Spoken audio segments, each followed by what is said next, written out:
নীলা আলমগীরের সৌদি মতিন এই নাটকটি দেখে আমি বুঝতে পেরেছি যারা বিদেশে থাকেন তারা কত কষ্ট করে কতটা ভালোবেসে আমাদেরকে টাকা পাঠান, আমাদেরকে সুখে রাখার চেষ্টা করেন। তাই অল সুপার ডুপারে আজকে সকল প্রবাসী ভাইদের জন্য শুভেচ্ছা, শুভকামনা এবং স্বাগতম। আপনারা আমাদের সঙ্গেই থাকুন। সৌদি মতিন নাটকে নীলা আলমগীর কি সুনিপুণ অভিনয় করেছেন এবং এই নাটকটির কাহিনী কি সেটি জানাবো। বন্ধুরা, সৌদি মতিন নাটকে দেখা যায় নীলা আলমগীর বিদেশে থাকেন এবং বিদেশ থেকে 6 মাসের ছুটি নিয়ে বাড়িতে বেড়াতে আসেন এবং এখানে এসে তিনি তো সেই রকম টাকা খরচ করেন, মানে বন্ধুদের পুরানো মোটর সাইকেল যেটার দাম হয়তো 50,000 টাকা সেটা তিনি 1 লাখ টাকা দিয়ে কেনেন। বাবার জন্য টাকা খরচ করেন, মার জন্য টাকা খরচ করেন, বউয়ের জন্য টাকা খরচ করেন, শাশুড়ি, শালা, তারপরে বন্ধু বান্ধব, মানে রীতিমতো তিনি টাকা মানে দু হাতে উড়াতে থাকেন। যদিও তার বউ স্ত্রী সবসময় তার হাজব্যান্ডকে বারণ করে, বিশেষ করে নীলয়কে আর কি, মানে বারণ করে যে এত টাকা তুমি খরচ করো না, কিভাবে চলবে, আগামী দিনগুলো কিভাবে চলবে। কিন্তু নীলা আলমগীর কোনো কথাই শোনে না। সে মানে সবসময় সবাইকে শুধু টাকা দিতে থাকে এবং টাকা উড়াতে থাকে। তো এভাবে টাকা উড়াতে থাকতে একটা সময় তার কাছে তার ব্যাংক থেকে ফোন আসে এবং ফোন আসার পরে তাকে বলে যে আপনার অ্যাকাউন্টে মাত্র 10,000 টাকা আছে, আপনি টাকা তুললে এরপরে হিসাব করে তুলবেন।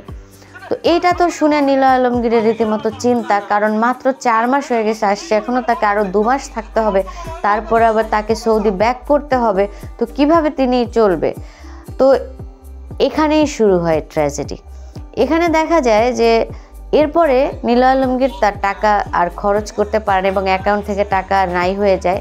তখন তিনি তার বন্ধুদের কাছে টাকা চান, তার বাবা মার কাছে টাকা চান এবং বাবা মা, শ্বশুর শাশুড়ি এদের কাছে টাকা চান, কিন্তু কেউই তাকে সাহায্য করে না এবং সবাই শুধু একটা কথাই বলে যে তুই এত দিন বিদেশ থাকছস, টাকা কি করছস, তুই এখন আমাদের কাছে টাকা চাইতেছস।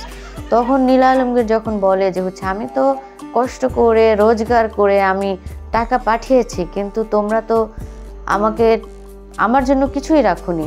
তখন সবাই বলে হ্যাঁ আমরা তোর জন্য রাখিনি, কিন্তু যে বাড়ি টাড়িগুলো তো তোর জন্যই করেছি, তো তুই তারপরে টাকা রাখবি না তুই। তখন মানে নীলা আলমগীর বুঝতে পারে যে আসলে সে যে এত কষ্ট করে টাকা পাঠায়, কিন্তু তার নিজের জন্য আসলে কিছুই নাই। এবং সে তার স্ত্রী তাকে বলে যে ঠিক আছে, কেউ যখন তোমাকে টাকা দিতে রাজি হচ্ছে না, আমি টাকা দিচ্ছি, তুমি আমার গয়না বিক্রি করো, বিক্রি করে তুমি টাকা নাও এবং তোমার প্রয়োজনগুলো তুমি মিটাও। কারণ বাবা মাদেরকে তো টাকা দিতে বা সেই রকম বাজার করতে তাদের অভ্যাস হয়ে গেছে, তারা আর ভর্তাবাজি খাইতে পারে না, তাদের এখন ভালো খাইতে হয়, মাছ মাংস খাইতে হয়। যার কারণে মানে মতিনকে মতিন মানে নীলা আলমগীর তাকে আর কি বলতে থাকে কি বাজার করছো, বাজার নাই, এই সেই, মানে একটা মানে অসাধারণ গল্প। এবং সৌদি মতিন নাটকটা অবশ্যই দেখবেন, কারণ এটা এই জন্য দেখা উচিত যে একজন প্রবাসী ভাই তারা যে আমাদেরকে টাকা পাঠান, আমাদেরকে এত সুখে রাখেন, এত গহনা, এত কিছু, আসলে তাদের জীবনটা কেমন, তারা কতটা কষ্ট করেন। নীলা আলমগীরের বউ যখন তাকে বলে যে তুমি তো ওখানে অনেক ভালো কাজ করো, সোনার দোকানে কাজ করো, কিন্তু তুমি এখন কেন এত চিন্তা করতেছো, তুমি গেলেই তো আরো অনেক টাকা পাবা। তখন নীলা আলমগীর আসলে বাস্তবতা তুলে ধরে এই নাটকের মাধ্যমে। তিনি বলেন যে ওখানে আমি আসলে ঘাস কাটি, আমি উটের জন্য খাবার তৈরি করি, আমি মরুভূমিতে কাজ করি, আমার জীবন এত সহজ না। তখন তার বউ প্রশ্ন করে যে তাহলে তুমি যে এত কষ্ট করো, কেন তুমি এসে এত টাকা উড়ালা? তখন তার অ্যান্সার কি জানেন? শুনলে সত্যি আপনার চোখ দিয়ে না আমার গায়ের লোম মানে হয়ে যাচ্ছে, যে দাঁড়িয়ে যাচ্ছে, যে মানে আসলেই।